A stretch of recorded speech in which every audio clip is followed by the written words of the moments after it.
Hello, my friends. My name is Jack Ducard, and this is Sentinel Circle. Thank you for being here today.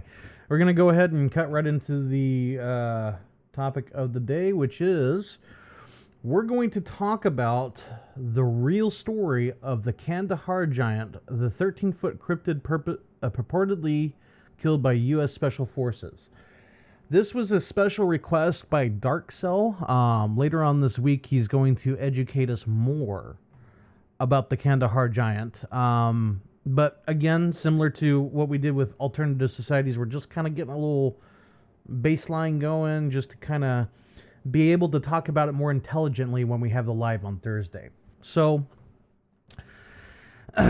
in 2002, an elite tactical team was said to have killed the Kandahar Giant, a 13-foot tall beast with flaming red hair, 6 fingers on each hand, and 2 sets of teeth. Wow, that is quite the description there. In August 2016, a YouTuber posted a lengthy interview with a military contractor identified only as Mr. K. In the interview, Mr. K claimed to have been present during the brutal slaughter of a killer he called the Kandahar Giant. The killing of the giant, he said, took place during the height of Operation Enduring Freedom in 2002, when the military was engaged in fierce battles with the Taliban in their de facto capital of Kandahar province during the U.S. invasion of Afghanistan. But this was no human fighter. The Kandahar Giant, Mr. K said, was 13 feet tall. Jiminy Christmas. 13 feet. Can you imagine that? I mean, the average man is probably, 5'10", 6 foot?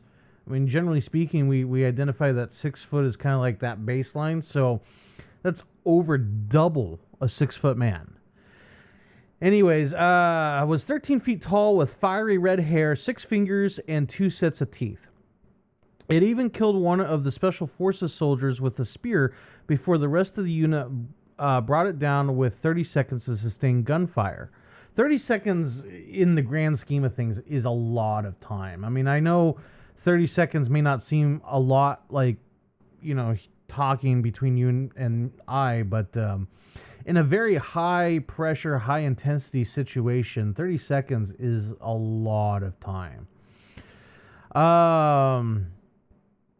After they radioed it in, the army took away its corpse and had hidden it ever since. Okay, well, that's interesting.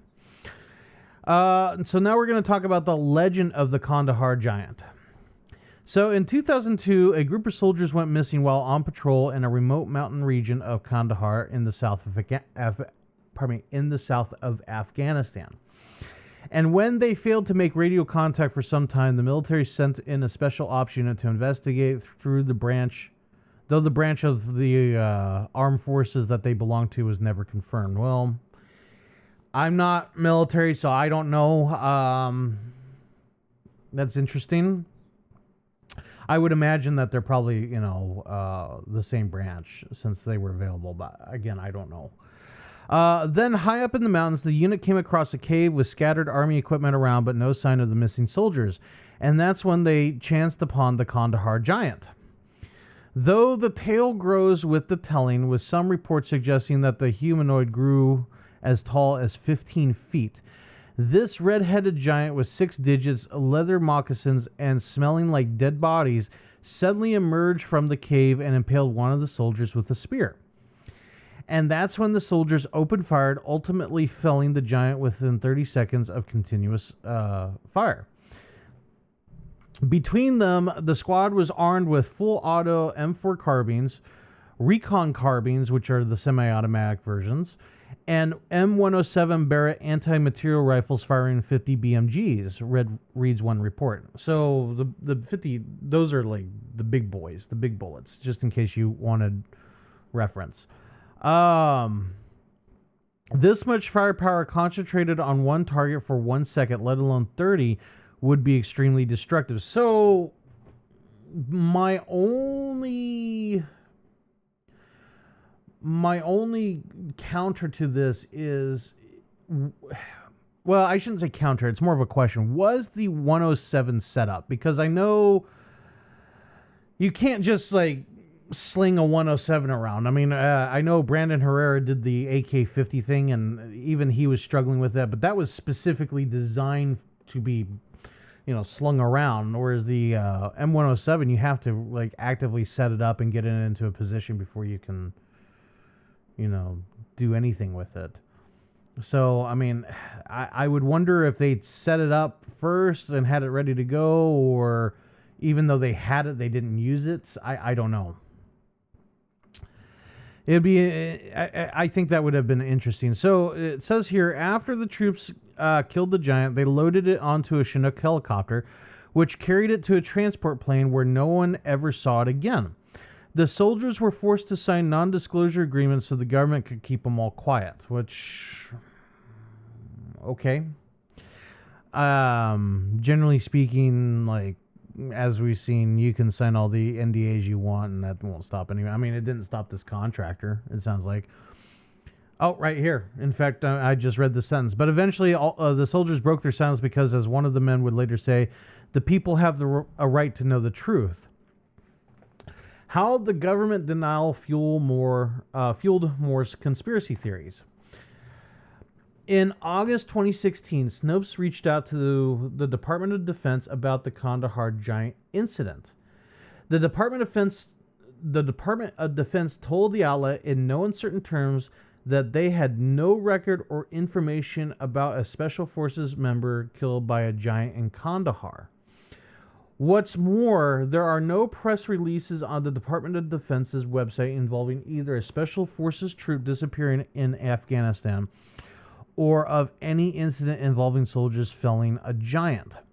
Of course, as with any good conspiracy, this lack of evidence isn't sufficient proof that the myth of the Kandahar Giant doesn't exist. Now, to kind of put context, I did find the Snopes article about it, and it did say false, but my counter to that is Snopes has been known to use their whole fact checker reputation to kind of deny things that have later been proven to be true. So they're not the best source.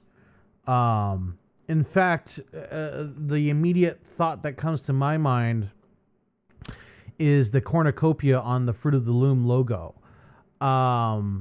We had that whole incident a couple months ago where the lady said that she could have swore that there was a cornucopia with the Fruit of the Loom logo, and Snopes, all they did was ask the company and go onto the company's website, and there was no proof. The company said no, there never was, and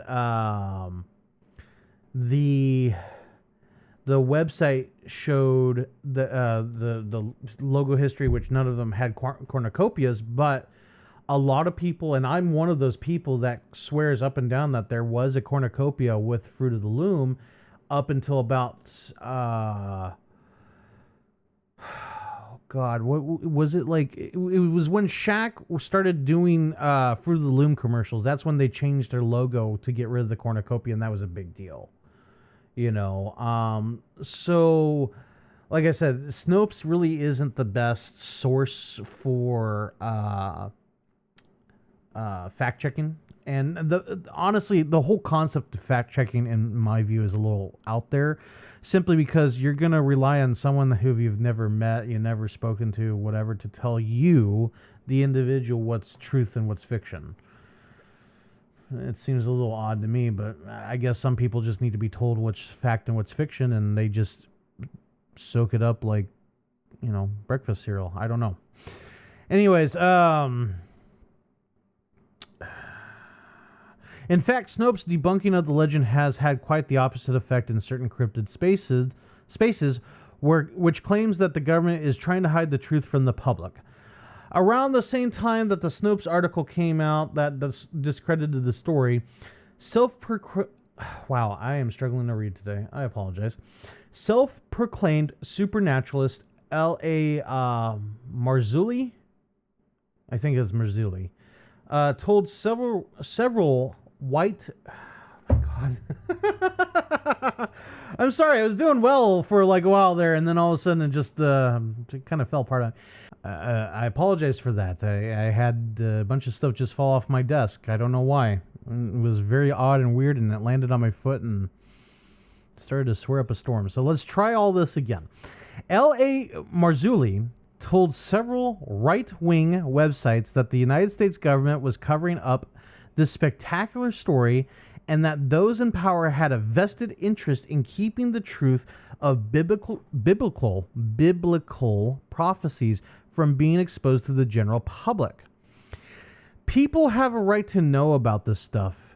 If there are 15 or 18 footers roaming the earth and our military has brought them down, we have a right as American citizens to know what this is about.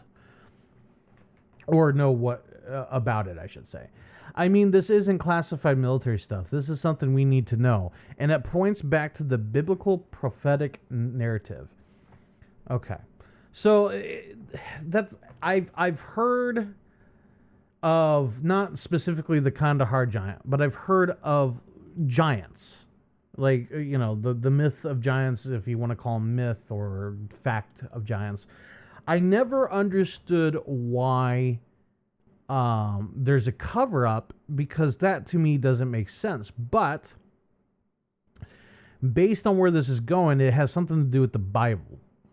And I've heard the whole conspiracy of there's certain powers that be that don't want to show that the Bible is true for whatever reason.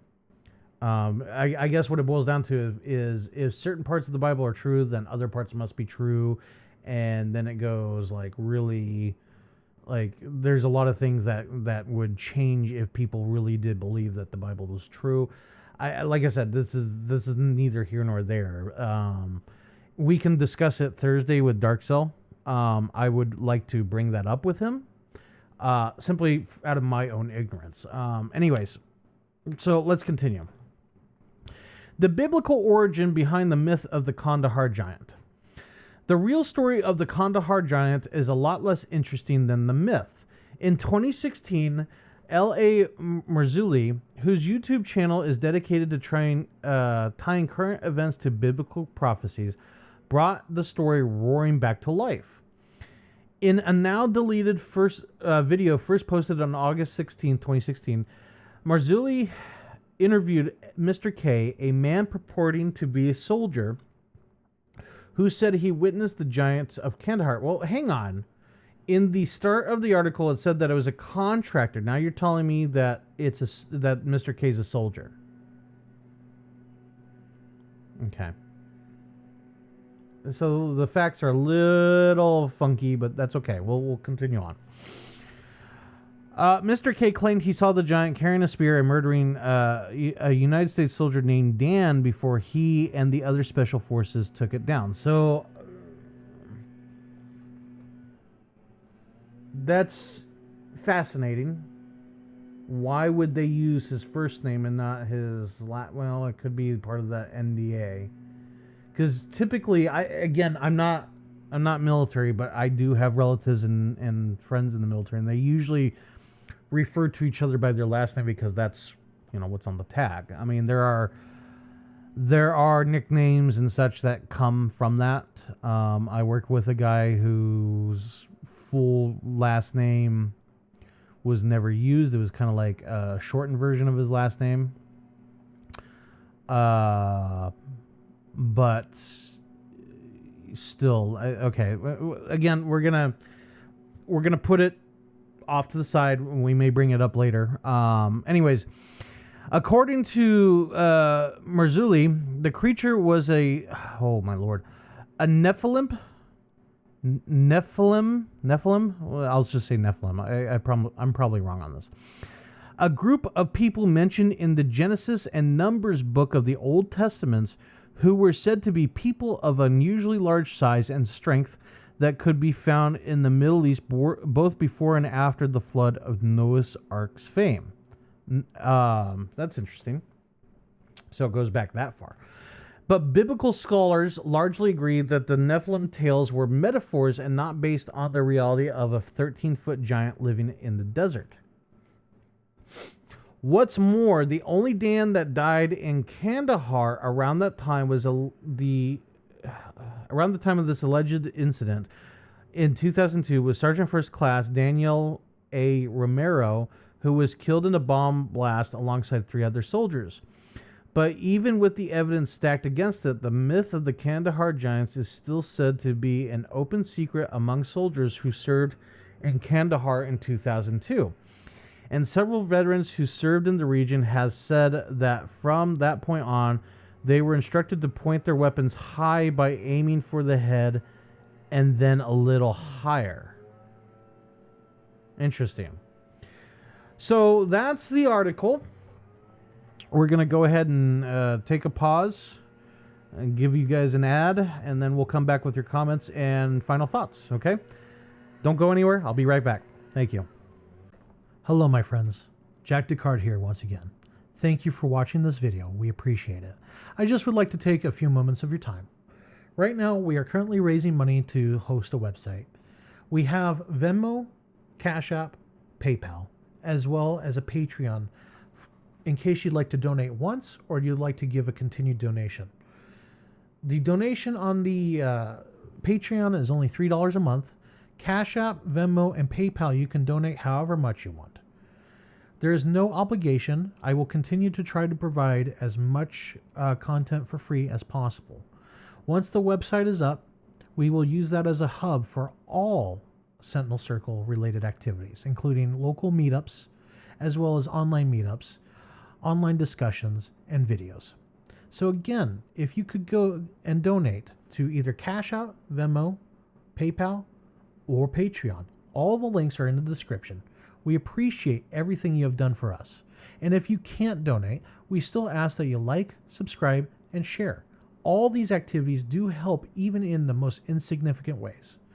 If you do donate, you will be immortalized in our videos and the website. Thank you very much for your time. I appreciate it. Now back to our scheduled program.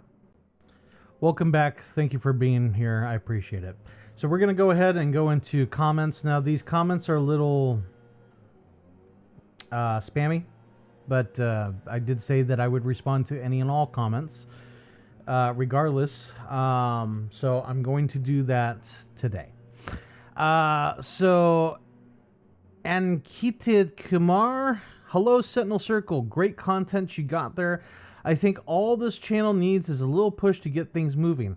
Someone here in the comments mentioned a website that can help with that. Well, thank you. I am making my own website. I appreciate it. Second comment is Dev Kermy. Hey Sentinel Circle, great video. Deserves more views. Perhaps Varo Times can help with that. Well, I appreciate it. Thank you so much. Next comment is Dev Voss. I think that's how it's said. Devos. This is nice stuff. Sentinel Circle deserves more reach. Someone here in the comments mentioned a website that can help with that. And I already said in the other comment, I'm working on a website. Thank you very much for your time and comment there. Thank you. And last but not least, oh good Lord. Rahalabahati. There we go. Love the channel. Sentinel Circle deserves more subscribers. I think Varo Times can help with that. Probably, but not interested.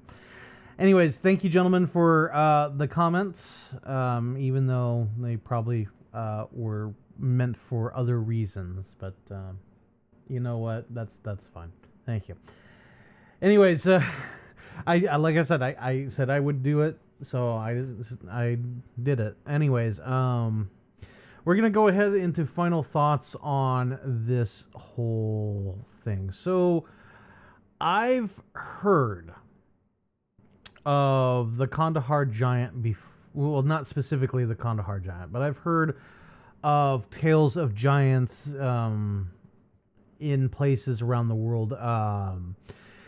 Dark Cell said that this was kind of like the introduction into things like deeper conspiracies like Bigfoot and other things. So that's why we're going to talk about the Kandahar Giant. He said it's very approachable for newbies of conspiracies.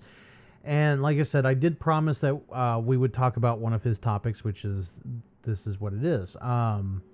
So with that being stated, the Kandahar Giant is a very, now that I've learned about it and I can talk intelligently about it, it's a very interesting story. There's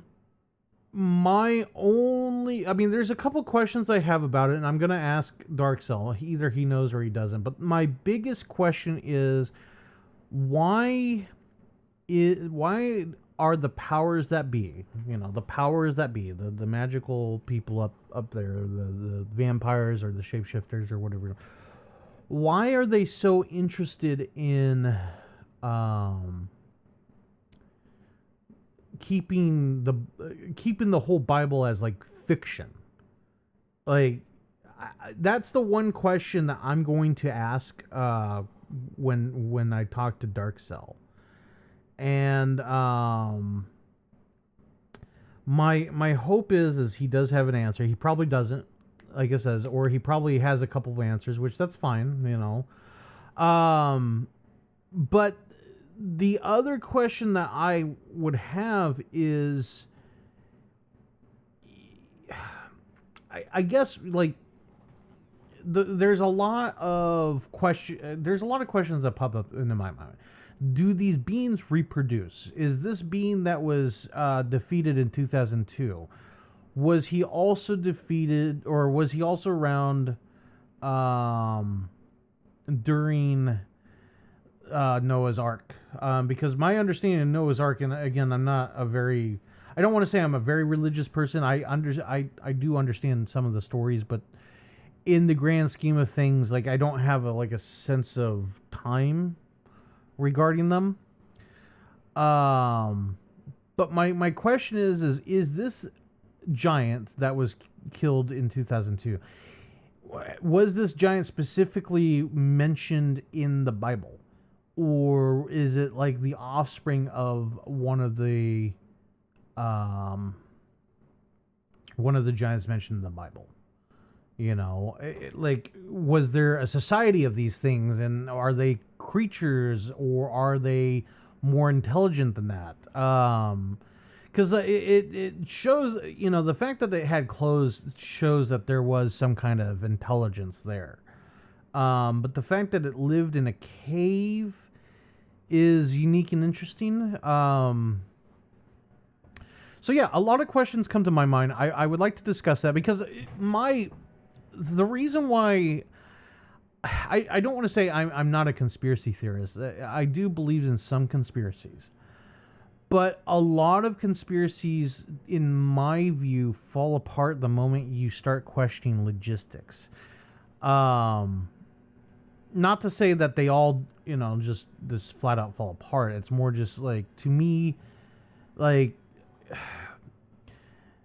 there's too many people involved, and as we've seen time and time again, like, there's people who sign all these NDAs and all that, and they still talk. Like, even in this thing, Mr. K, he signed an NDA and he still spoke, after 14 years. So, that's my immediate reaction is, why don't people talk?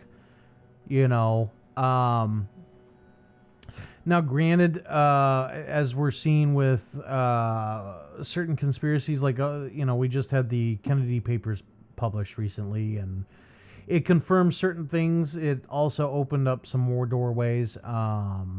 That's a very interesting situation. I'm more of a person that believes that, like, Occam's razor, the most simplistic explanation, is probably the truest, simply because when it comes to mankind and human nature, like, when it comes to, like, all these intricate plans and plots, like, you have to have them executed in a very exact way at a very exact time, and 9 times out of 10, that's not like that. You know, something always goes wrong. So that's why I'm very hesitant to sit there and say that, you know, there's a cabal controlling us. I just hit my mic. I apologize. A cabal controlling us, or some other like overarching conspiracy that's controlling mankind, and that this is all planned and stuff like that. I don't know.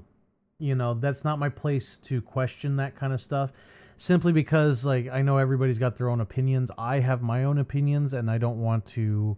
I'm one of those people that keeps my cards close to my chest. I don't really give my opinions, because I don't seek to change anybody. That's really what it boils down to. I don't seek to change anybody. I don't want to change anybody. I think that's what that's the spice of life, is all the different opinions. Because then I learned something. You know, I learned something new. I learned something unique. I learned something different. And in this case, you know, I learned something. You know, so like I said, I don't want to sit there and judge or question anything like that. But it's a good baseline to start off with our conversation with Dark Cell come Thursday.